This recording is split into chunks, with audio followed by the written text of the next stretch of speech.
Vous n'avez pas été voté? Non. Vous irez pas? Au deuxième tour sûrement. Chirac en tête et Le Pen serait bien avant Jospin. Énorme surprise, Jean-Marie Le Pen semble devoir être le second avec 17% des voix. Et j'en tire les conclusions en me retirant de la vie politique après la fin de l'élection présidentielle.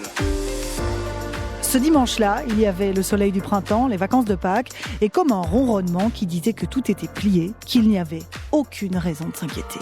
Et puis quand le soleil s'est couché et que les résultats sont tombés, le choc a été immense. Le 21 avril 2002, l'extrême droite passait au second tour de l'élection présidentielle en France. Après la sidération, l'effroi de la gauche, les Français se sont mobilisés. 1 million de personnes ont manifesté dans les rues de France le 1er mai. 20 ans plus tard, l'extrême droite passe encore au second tour en France. Et pourtant, il n'y a plus de choc, il n'y a plus de cris. Que s'est-il passé en 20 ans? C'est ce que nous allons tenter de comprendre.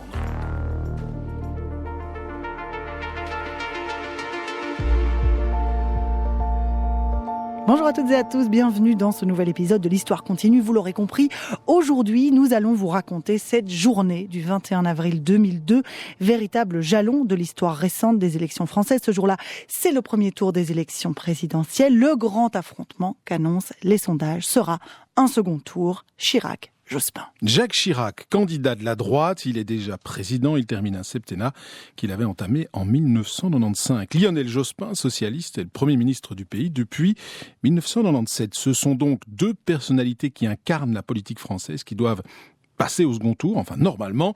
Pourtant, le système va complètement dérailler dans la soirée du 21 avril 2002. Alors pour revenir sur ce qui a été un véritable traumatisme pour les électeurs de gauche français et aussi pour toute une partie des électeurs de droite, avec nous, Benjamin Billard, chargé de recherche au CRISP, le Centre de recherche et d'information sociopolitique. Bonjour. Bonjour. Vous travaillez notamment sur l'extrême droite. Et Pierre Marlet, bonjour. Bonjour. Chef édito de La Première. Voilà. Et vous avez longtemps, avant ça, couvert l'actualité en France pour la RTBF. Vous gardez quel souvenir, Pierre Marlet, de ce soir-là? Vous étiez où, d'ailleurs? Non, j'étais ici à Bruxelles, je ne couvrais pas les élections, mais je me souviens d'André Urbain apparaissant vers 18h30, 19h, je ne sais plus l'heure exacte, mais selon la grande tradition RTBF d'annoncer les résultats avant qu'ils ne soient annoncés à 20h en France. Et oui, Jean-Marie Le Pen présent au second tour, une forme de stupeur, d'incrédulité, même si je me souviens aussi que je m'étais un peu inquiété sur le fait que les écarts ne paraissaient pas énormes et que Jean-Marie Le Pen était très haut. Mais évidemment, comme à peu près personne sans doute, je n'imaginais qu'il ne se qualifiait au second tour. Benjamin Billard, est-ce qu'on peut dire que dans l'histoire de l'extrême droite contemporaine, de l'extrême droite française, ce 21 avril 2002, c'est un jalon, c'est une date pivot? Oui, effectivement, c'est un jalon. À cette époque, le Front National a déjà 30 ans. Ce n'est pas une nouvelle formation à proprement parler. Jean-Marie Le Pen a déjà été candidat, notamment en 88, en 95 et en 99, en obtenant des résultats particulièrement importants et pas si éloignés de ceux de 2002, mais pour la première fois, au Front National, Jean-Marie Le Pen et les cadres du parti se rendent compte que le parti peut véritablement accéder au pouvoir et ne plus se cantonner tout simplement en un rôle d'opposition. Allez, venons-en aux faits, c'est l'heure de se replonger dans nos archives, où on le voit, l'onde de choc du résultat du premier tour dépasse clairement la frontière française et touche la Belgique.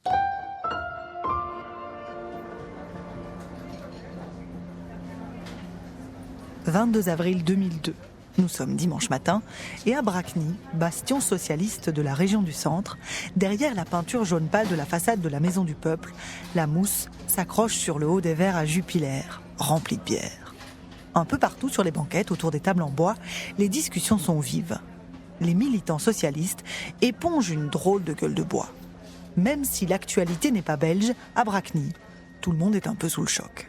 Qu'est-ce que vous en pensez des résultats des élections en France? C'est un scandale. Et pourquoi donc?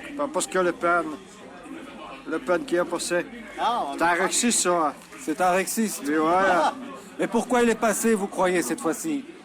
C'est les jeunes, donc. C'est les jeunes qui ont voté pour lui. Sûr, ça. Vous avez vu dans le Nord un bien socialiste être battu comme ils sont battus? C'est une punition des socialistes. Oui, une très grave punition. Une très grave punition. Si on laisse aller Le Pen, c'est le déclin de la France, mais ça va être une dictature, le même qu'Hitler. Tout à fait le même.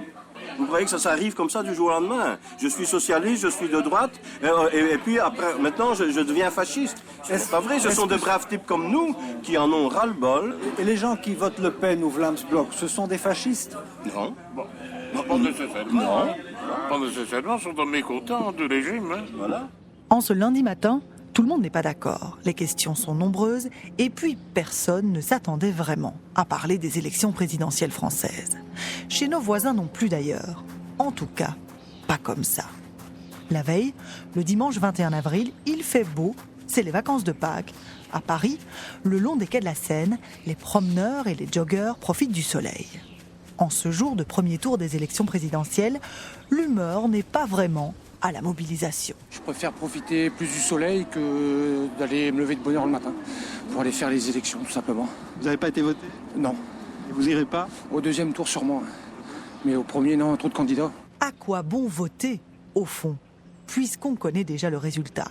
C'est la petite musique qui ne cesse de résonner. Au second tour, il y aura Jacques Chirac, le président de droite, contre Lionel Jospin, le Premier ministre socialiste. L'affaire est pliée.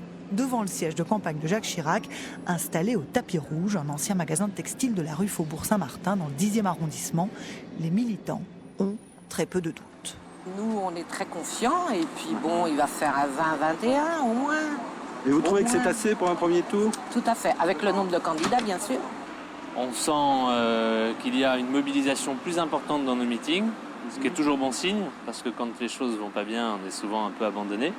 Mais ce qui ne veut rien dire, parce que lundi matin, il y a une nouvelle campagne qui commence. Il sait défendre les valeurs de la République, sur l'unité, l'égalité, la tolérance, le respect. Il le fait beaucoup mieux que son adversaire politique. À un jet de pierre de là, au QG de Lionel Jospin, l'adversaire politique, la confiance est un peu moins solide. Depuis 3 mois, la campagne s'est installée à l'atelier, magnifique immeuble haussmannien qui appartient au groupe Jean-Paul Gaultier.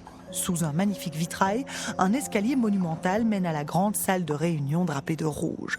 C'est là que les militants vont se retrouver d'ici quelques heures.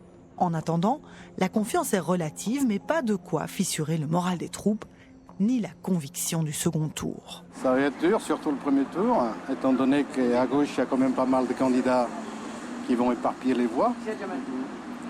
Mais bon, le seul qui s'approche un peu, c'est Le Pen. Je pense quand même que les Français ne vont pas jusque-là. Et puis en deuxième tour, tout est possible. Même au premier tour, ça va être assez serré, malheureusement. Voilà. Et qu'est-ce qui vous... faut qu'on gagne. Hein, Ah, mais oui, faut qu'on gagne. Oui, non, mais ça va être un peu serré entre les deux, quoi, le premier tour. Ça, il n'y a rien à faire. Hein. C'est là, oui. Eh oui. Le résultat va peut-être être un peu... Oui, mais enfin, nous espérons, comme c'est un type qui est honnête, ma foi, je pense qu'il réussira. Ce sera serré, voilà. Mais pour le second tour, Jospin récupérera les voix de la gauche et là, il aura toutes ses chances pour l'Élysée. Alors, en ce dimanche ensoleillé, la journée se passe comme prévu. Au JT du soir, les sujets consacrés aux élections françaises ronronnent. Bouquet de muguet à la main, Jacques et Bernadette Chirac ont été parmi les premiers à aller voter.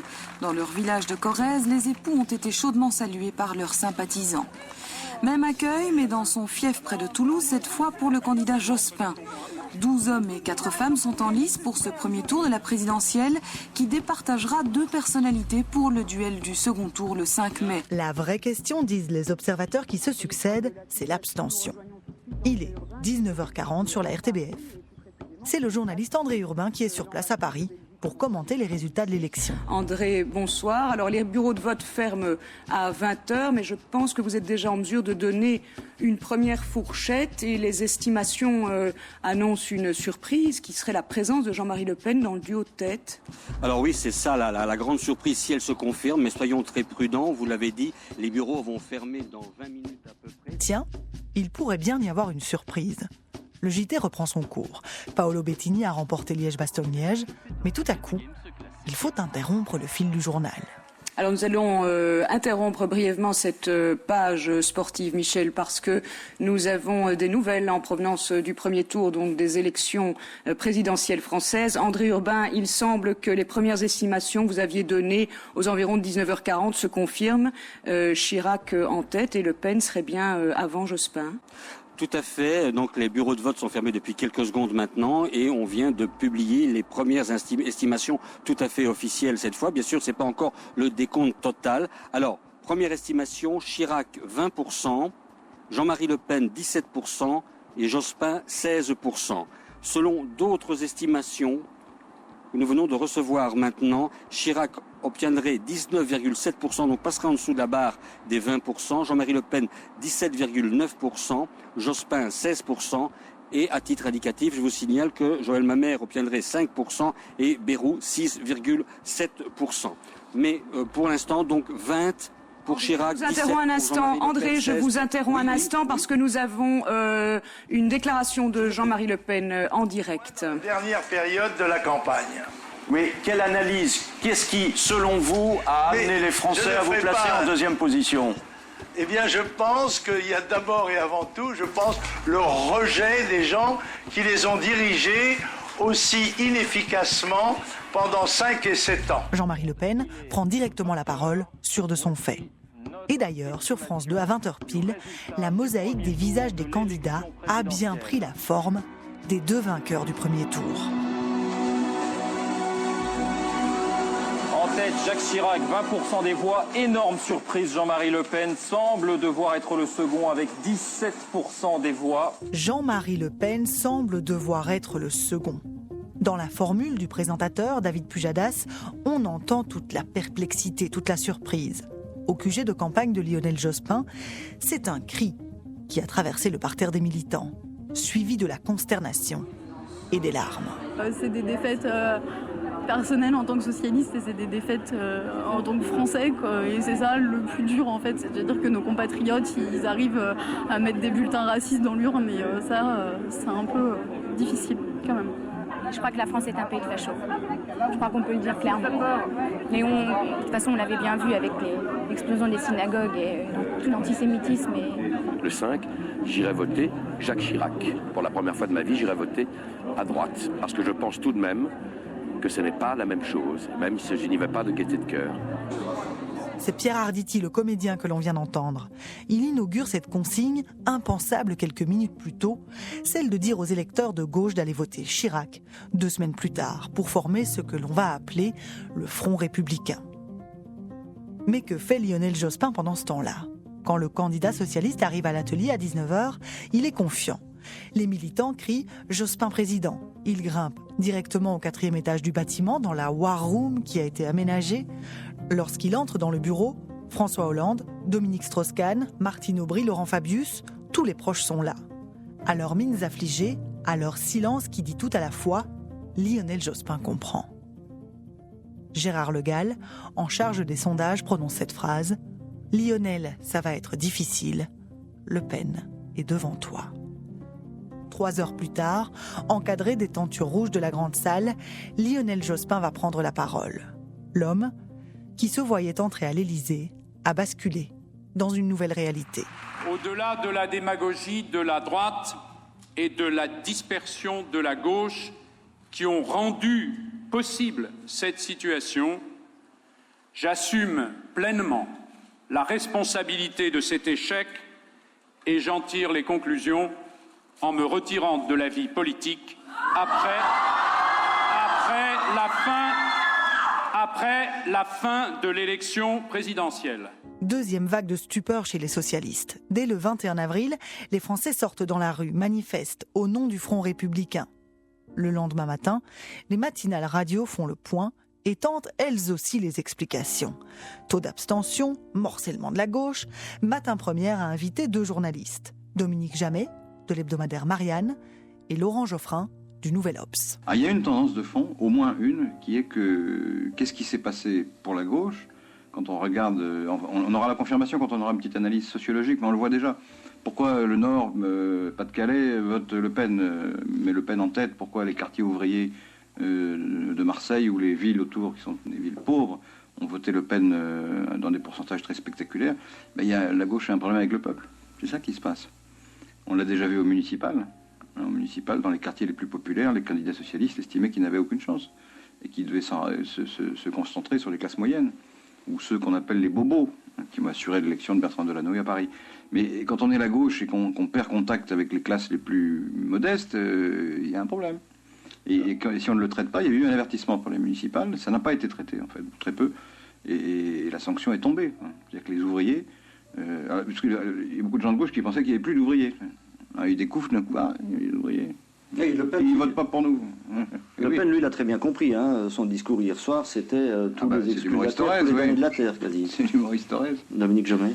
Oui, c'est un vote de rejet et non pas un vote de choix. Donc ça, c'est un des paradoxes du premier tour. Habituellement, au premier tour, on choisit. Et là, beaucoup de gens ont voté, sans savoir d'ailleurs à quel point leur vote serait suivi des faits. Beaucoup de gens ont voté le rejet. Il y a vraiment un ras-le-bol de beaucoup de gens par rapport, dépassant de très loin le vote en faveur de Le Pen, par rapport à un jeu politique aux cartes biseautées, dont en tout cas le résultat était donné d'avance. Il y a un rejet tout à fait évident du système bipolaire, moins massif que le rejet des deux principaux candidats, mais un rejet du système bipolaire. Et puis il y a une plainte extrêmement claire de ceux d'en bas contre ceux des châteaux. Les deux sortants sont perçus, Laura Geoffrin l'a dit, pour la gauche comme quelqu'un qui avait perdu le contact avec le peuple, pour la droite comme quelqu'un qui a été marginalisé en politique, qui est passif depuis des années et qui a perdu aussi le contact avec la nation. On polarise, et à cause du choc, c'est normal, sur l'extraordinaire succès de l'extrême droite. Le phénomène le plus important, c'est l'extraordinaire insuccès des deux champions de ce qui était jusqu'à présent les deux grands blocs de la politique française, la gauche de gouvernement, la droite de gouvernement. Elles prennent une tape terrible. Et la droite de gouvernement, c'est donc Jacques Chirac, pour lequel très vite une question se pose. Va-t-il débattre contre Jean-Marie Le Pen? Y aura-t-il un grand débat télévisé en direct, en prime time, entre les deux hommes? Les sondages disent que les Français sont 2/3 à en vouloir. Le 24 avril, Jacques Chirac, en meeting, éteint la question. Pas plus que je n'ai accepté dans le passé d'alliance avec le Front National, et ceci quel qu'en soit le prix politique.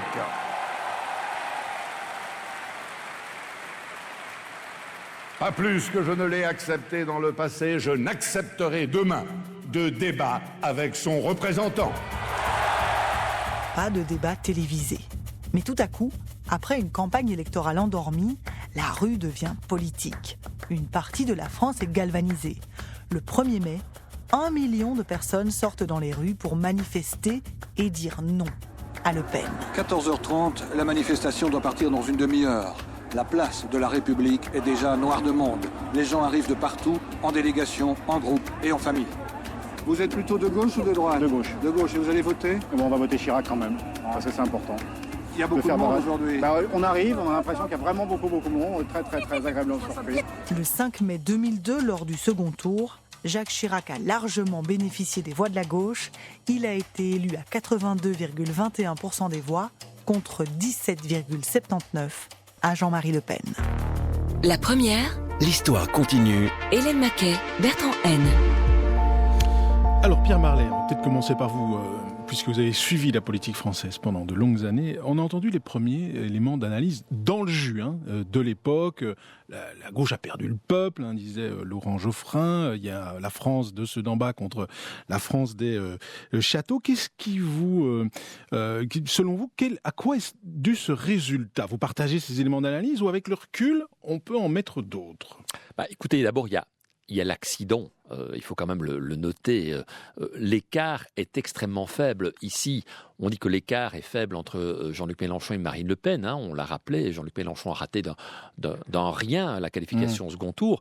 Mais ici, c'est encore plus faible. C'est 200 000 voix à l'échelle française. C'est rien du tout. Donc l'écart entre Lionel Jospin et Jean-Marie Le Pen sera de 0,6%, 0,7%, quelque chose comme ça. Donc il y a d'abord cet accident. Le deuxième élément, on l'a évoqué, Lionel Jospin l'a évoqué, c'est la pléthore de candidats de gauche. C'est le fait que, évidemment, il y a eu pas mal de voix qui se sont réparties un peu partout et ce sentiment que tous joueraient au second tour et tout était joué, il n'y avait pas besoin d'aller voter. Donc ça, c'est d'abord les éléments accidentels. Mais il y a quand même un élément conjoncturel qui apparaît et qui est très bien donné, je trouve, dans les analyses du lendemain. C'est le fait que structurellement, les partis de gouvernement s'affaiblissent déjà à la fin des années 90 et au début des années 2000. On dit à l'époque, vous vous rendez compte, si l'on considère Lionel Jospin plus Jacques Chirac, on obtient 36%. Et depuis 20 ans, on a vécu une accélération, un renforcement de cette tendance lourde qui existait déjà. À l'époque, ça représentait 36% quand on faisait la droite républicaine et le Parti socialiste. Il y a 15 jours, ça a fait 6%. C'est ahurissant. Donc voilà, c'est une tendance qui était là, qui était présente, et on ne se rendait pas compte encore de l'ampleur du phénomène qui, aujourd'hui, apparaît pleinement. Ça veut dire, Benjamin Billard, que c'est pas tant une victoire de l'extrême droite, mais un échec des partis traditionnels. Effectivement, et d'ailleurs Jean-Marie Le Pen le prend aussi comme n'étant pas une victoire absolue en 2002, comme pour les scrutins précédents, où il avait déjà, lors des élections présidentielles, obtenu des scores finalement qui ne se démarquaient qu'à quelques points de pourcentage par rapport aux résultats de 2002, parce qu'effectivement, comme ça vient d'être dit, c'est un échec des partis traditionnels qui, globalement, en France et ailleurs, sont réputés être entrés en crise d'une certaine manière. Plus fondamentalement, c'est une crise aussi de la démocratie représentative qu'on retrouve au-delà de la question des structures partisanes. C'est la méfiance des citoyens à l'égard du fonctionnement même de la démocratie et des acteurs qui y jouent bien entendu, qui semble ébranlé en 2002 et qui encore aujourd'hui tend à s'amplifier. Oui, mais quand même, cette question, je crois que c'est le journaliste de Marianne dans le récit qui dit c'est pas un vote d'adhésion, c'est pas un vote de choix, c'est un vote de rejet. Et Jean-Marie Le Pen lui-même, d'ailleurs, dans son interview, dit oui, c'est un vote rejet. Est-ce qu'on en est si sûr, Benjamin Billard ? Est-ce qu'il n'y a pas quand même dans ces 17% une bonne partie des électeurs qui sont pour la préférence nationale et qui expriment un vote, même s'il y a du rejet aussi peut-être, mais quand même un vote d'extrême droite assumé ? Alors il y a certainement dans le résultat obtenu en 2002 une part certaines d'électeurs qui ont choisi cette candidature parce qu'ils adhéraient au programme en matière migratoire, en matière sécuritaire, qui était l'enjeu d'ailleurs central au cœur de cette campagne en 2002. Aujourd'hui, la part d'électeurs et d'électrices qui rejoignent le Rassemblement national pour finalement une adhésion aux idées sécuritaires, migratoires, ou même en matière socio-économique, où Marine Le Pen essaye, dans la foulée de son père d'ailleurs, d'imprimer une fibre davantage sociale, prend une place de plus en plus importante. Pierre Marlet, à l'époque, le parti de Jean-Marie Le Pen, le Front National, qu'est-ce que c'est comme parti ? Est-ce que c'est un parti qui est déjà bien organisé, qui a des velléités d'aller au pouvoir, ou est-ce que c'est un pur parti d'opposition qui est là pour s'opposer ? Alors Jean-Marie Le Pen n'a jamais imaginé arriver au pouvoir. Jean-Marie Le Pen, il était très content comme cela d'axister, d'avoir sa petite rente. Il a réussi dans les années 80-90 à s'installer autour de 10-15%. Il a réussi sa percée qu'il tentait depuis longtemps, parce que rappelons quand même que la première candidature de Jean-Marie Le Pen aux élections présidentielles françaises, c'est en 1974. Donc il a mis le temps pour s'installer. Donc il obtient à ce moment-là sa petite rente de gouvernement. Sa place dans le débat. Sa place dans le débat. Il existe et il a ses 15%. Il est très content avec ça. Il n'a aucune envie d'aller plus loin. C'est une des raisons d'ailleurs de la crise interne que connaîtra le Front National dans les années 2000-2010. Parce que sa fille, elle a une autre vision. Elle a l'impression, elle a le sentiment qu'il y a un coup à jouer avec justement, on l'a dit, l'affaiblissement des partis traditionnels et donc de la droite classique. Eh bien, il y a moyen de s'installer dans le débat et de venir sur ce terrain socio-économique qui vient d'être évoqué, où elle a le sentiment qu'en ajoutant le terrain un peu migratoire, préférence nationale, on y ajoute ça et ça commence à donner finalement quelque chose qui ressemble un peu à du fascisme originel, mais sur lequel elle peut prospérer. C'est ça qu'elle a réussi à faire, il faut bien le dire, en se qualifiant 2 fois au second tour. Et on va venir à l'évolution du Front National en Rassemblement National, l'arrivée de Marine Le Pen, la succession de Marine Le Pen. Avant ça, Benjamin Billard, vous êtes d'accord avec cette idée ? Le Front National, à l'époque, c'est pas un parti qui est même structuré pour gouverner ? Alors en tout cas, Jean-Marie Le Pen n'a effectivement pas la volonté de gouverner. Souvenons-nous quand même que le Front National, à la fin des années 90, est aussi marqué par un schisme, par une scission particulièrement importante, tirée par le numéro 2. Bruno Maigret, à l'époque, au sein de cette formation, qui a l'ambition, lui, d'aller au pouvoir, qui dit on est capable d'être plus qu'un parti d'opposition et véritablement d'exercer une influence sur les politiques publiques depuis l'intérieur, directement. Et on est véritablement à la veille du scrutin de 2002 face à une scission très importante qui voit presque la moitié des membres finalement du parti suivre Bruno Maigret à travers sa formation, le MNR, et qui d'ailleurs se présente aussi dans le cadre de ce scrutin, ce qui n'est d'ailleurs d'ailleurs pas sans faire un parallèle avec ce scrutin où l'extrême droite est elle aussi divisée, même si Bruno Maigret a obtenu à l'époque un résultat beaucoup plus faible qu'Éric Zemmour aujourd'hui, se situant aux alentours de 2%. En fait, ce qui est quand même étonnant cette soirée-là, c'est que Jean-Marie Le Pen, je ne veux pas dire qu'il a peur du résultat, enfin il en est étonné et il n'était pas préparé de ses équipes, etc. Et plusieurs journalistes ont montré qu'effectivement il était pris au dépourvu. Personne n'était préparé en réalité. Personne n'était préparé. Il paraît que Jacques Chirac, on vient le voir à plusieurs reprises, on a quelque chose à vous dire. C'est Jean-Marie Le Pen au second tour, on dit tu es gentil, laisse-moi travailler. Jacques Chirac ne veut absolument pas croire. Il dit mais non, on n'a pas tous les résultats, c'est pas possible. C'est juste impossible. Donc dans le schéma mental de l'époque, c'est juste pas possible. Tout est prêt pour l'affrontement classique gauche-droite très incertain du second tour entre deux personnes qui sont toutes les deux au gouvernement, et c'est sans doute aussi un des éléments d'analyse, c'est qu'avec cette fameuse cohabitation, on a un président et un Premier ministre. Donc c'est difficile pour Lionel Jospin de jouer l'opposition alors qu'il est lui-même à Matignon. Donc ça, c'est un élément supplémentaire. Et Jean-Marie Le Pen, lui, effectivement, il n'y croit pas, et puis il surfe un peu sur son plaisir, c'est comme ça qu'il prend la parole tout de suite, en se disant, mais non, c'est juste un grand moment pour moi, mais il sait très bien qu'il ne sera pas élu au second tour. En plus, la gauche, elle a un bilan, elle a les 35 heures, elle a de la croissance, etc. Donc à ce moment-là, pour Lionel Jospin, il y a quelque chose à vendre. Tout à fait, c'était ça qui est assez extraordinaire. Mais effectivement, et comme ça a été dit tout à l'heure, elle était particulièrement divisée aussi, avec 16 candidatures lors de ce scrutin, dont la moitié, 8 candidatures, étaient de gauche, allant de la gauche social-démocrate à la gauche la plus radicale. Mais ça a effectivement contribué à dissiper les voix de la gauche, contribuant à 200 000 voix près, effectivement, à voir Jean-Marie Le Pen dépasser Lionel Jospin. Alors je vous propose d'écouter ceci. C'est une archive sur laquelle je suis tombée en refouillant dans nos archives, qui date de 1984. On remonte encore plus loin. Le Front National vient de faire un score important aux élections européennes. Et voilà l'analyse que fait le journaliste Hugues Lepage. En fin de compte, le succès de Jean-Marie Le Pen exprime sans doute un certain état de la France. Le tribun habile a su capter l'inquiétude et le désarroi des laissés-pour-compte de la politique, tout comme d'ailleurs les vieux fonds xénophobes de la société française. C'est en disant l'inavouable qu'il a forgé son succès. Mais la gauche n'a-t-elle pas sous-estimé le phénomène Le Pen et la droite ne l'a-t-elle pas banalisé, voire légitimé, en s'associant à lui lors d'une élection municipale ? Alors c'est quand même très étonnant d'entendre cette archive. Ça date de 84, 20 ans avant 2002, presque 40 ans d'ici. On pourrait dire la même chose, quasiment mot pour mot aujourd'hui, et on pourrait le dire quasiment pour Éric Zemmour. Oui, c'est assez extraordinaire. Je me souviens qu'en 84, effectivement, c'est la première super, c'est 10%. Ça paraît incroyable, 10%. Alors qu'aujourd'hui, on dirait, Marine Le Pen est à 10%. Elle a perdu. On dirait tout va bien, quelque part. Voilà. Donc ça montre quand même ce qui est en train de se passer.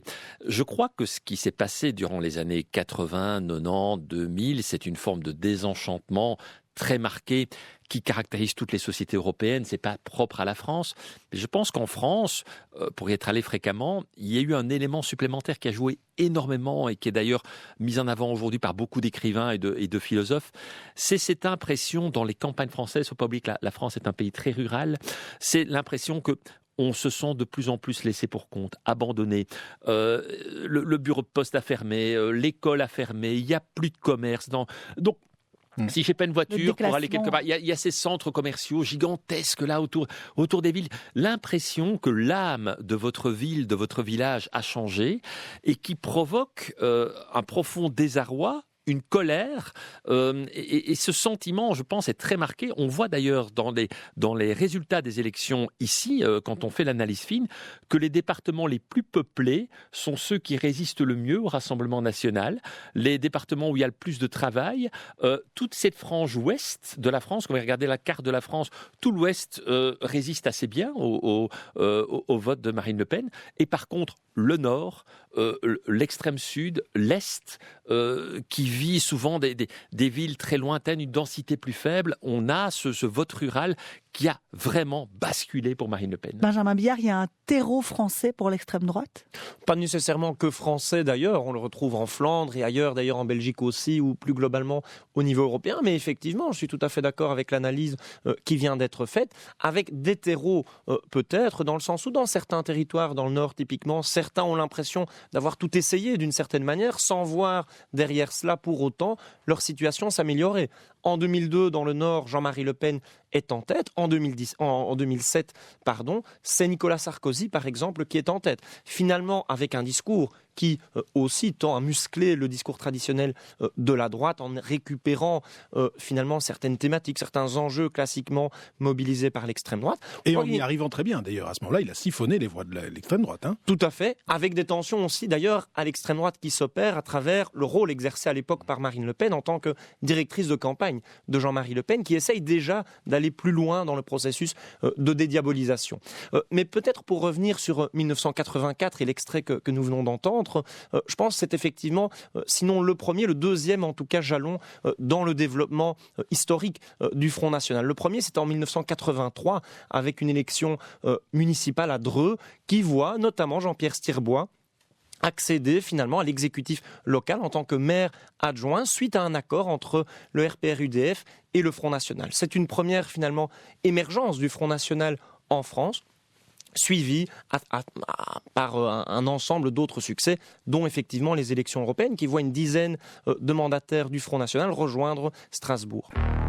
La première, l'histoire continue. Hélène Maquet, Bertrand Haine. Et on continue à retisser les liens entre le passé et le présent entre le 21 avril 2002 et le 23 avril 2022 pour le second tour des élections présidentielles françaises. 20 ans plus tard, l'extrême droite est de nouveau donc présente au second tour avec Marine Le Pen cette fois. Et ça vaut la peine de se pencher sur cette personnalité de Marine Le Pen, Benjamin Billard. À cette époque-là, en 2002, elle en est où, Marine Le Pen ? Alors finalement, en 2002, elle a déjà un rôle d'une certaine manière. Elle l'occupe pas pour la toute première fois, mais en tout cas à ce niveau, un rôle relativement important. C'est-à-dire qu'elle rejoint l'équipe de campagne de Jean-Marie Le Pen dans une cellule dédiée notamment au lissage de son image, notamment durant cette campagne. Déjà le lissage, quoi. Voilà, il y a bien sûr déjà cette volonté qui en réalité, si on remonte plus loin, préside à la fondation du Front National en 1972. Ce n'est pas Jean-Marie Le Pen, comme on le dit souvent, qui crée le Front National, c'est un groupuscule d'extrême droite ordre nouveau qui essaye de se doter d'une façade respectable, présentable auprès des électrices et des électeurs et qui va alors créer le Front National avec à sa tête Jean-Marie Le Pen, présenté lui-même comme étant particulièrement présentable, mais déjà politisé comme ancien député poujadiste en 1956 typiquement. Et donc finalement la dédiabolisation ou la normalisation du parti, c'est un processus qui existe depuis sa fondation.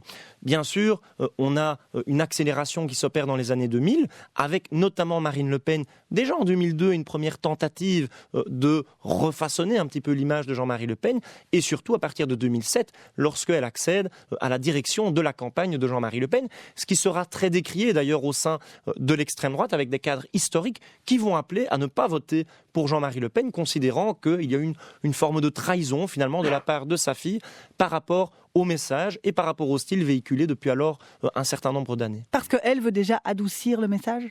Oui, pour précisément tenter cet objectif d'accéder au pouvoir, ce qui n'était pas nécessairement, pas du tout même, l'objectif de Jean-Marie Le Pen. Est-ce qu'à l'époque, Pierre Marlet, on imagine que Marine Le Pen va prendre la succession de Jean-Marie Le Pen et est-ce qu'on perçoit la possibilité, le fait qu'elle va être capable de placer en fait le Rassemblement national par après au centre du jeu politique en France? Mais pas tout de suite. Il faut rappeler que 2007, c'est un moment de crise pour le Front National parce qu'on l'a rappelé, Nicolas Sarkozy a réussi à siphonner les voix du Front National qui est justement à 10%. Et justement là, on se dit, il y a un recul et donc on se dit, tiens, le danger a l'air d'être passé.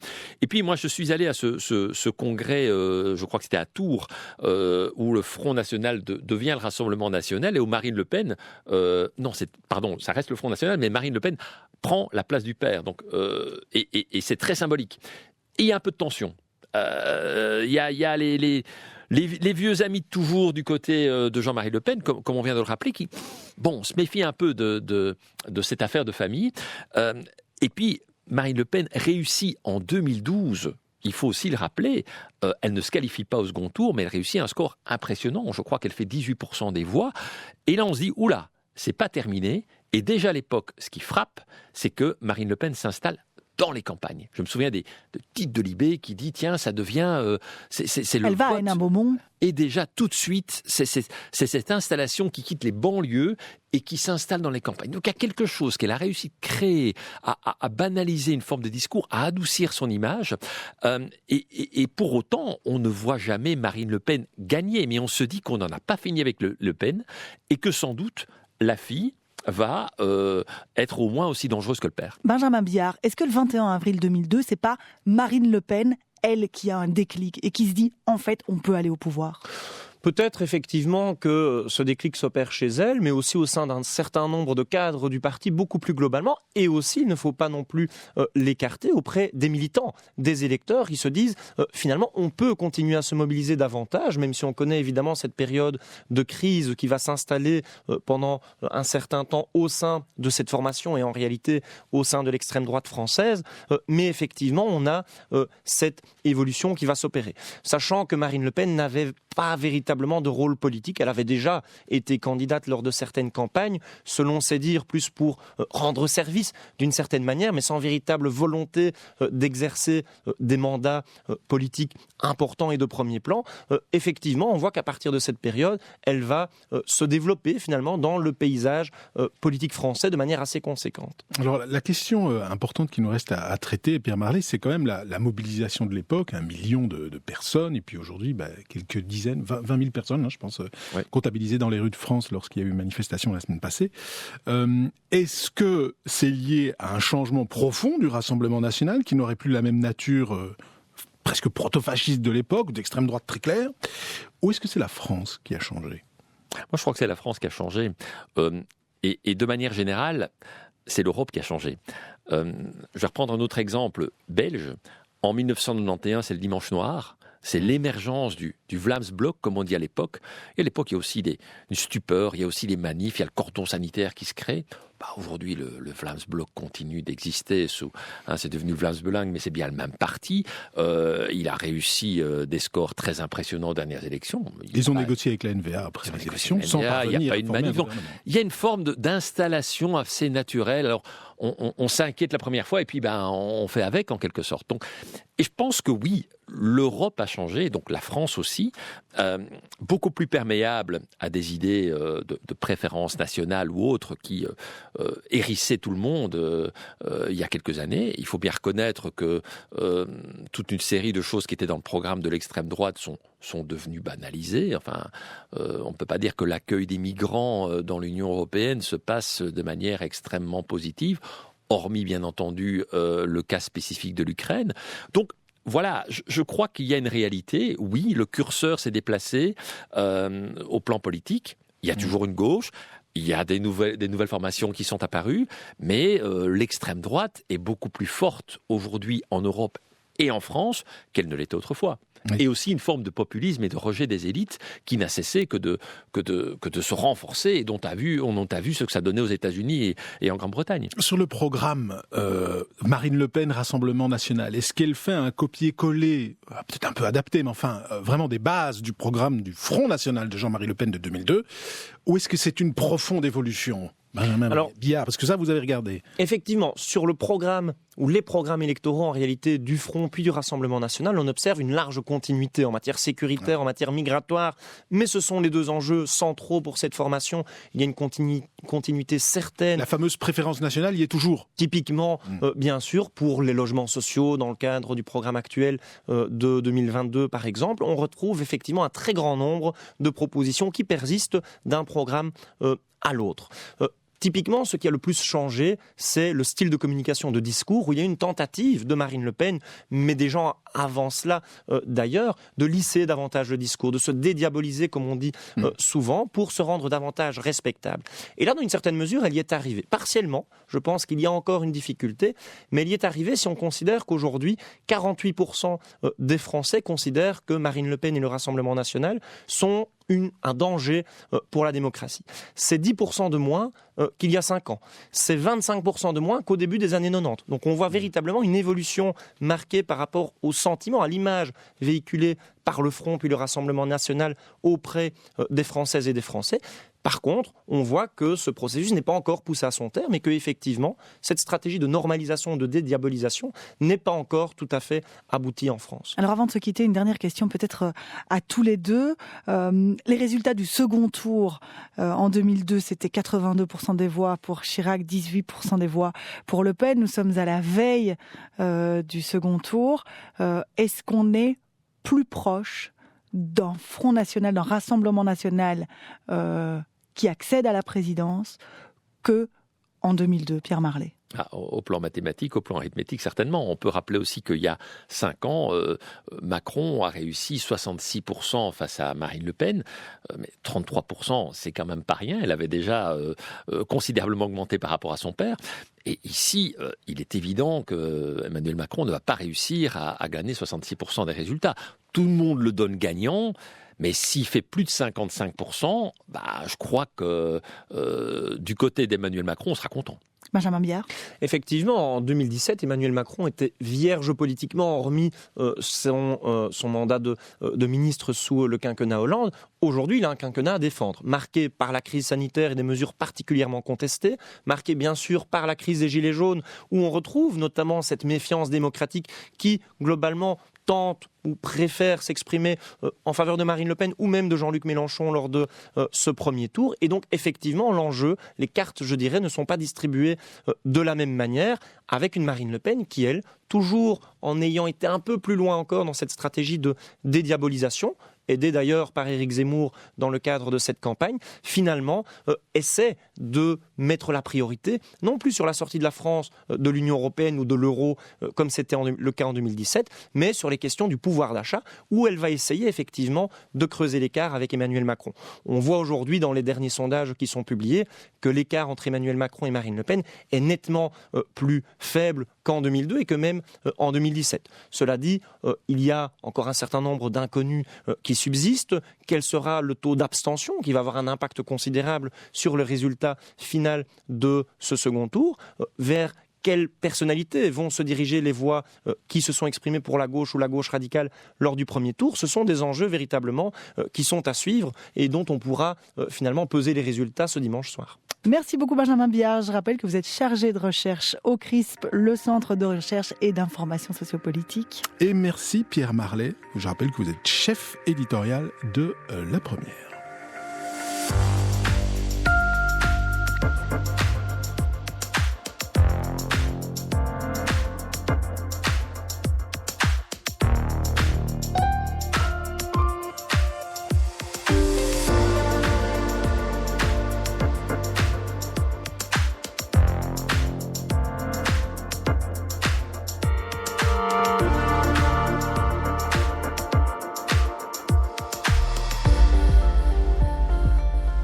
Raconter le passé pour éclairer le présent, c'est ce que nous faisons chaque semaine dans l'Histoire continue. Avec l'aide des archives de la Sonuma et à la réalisation Bawandine.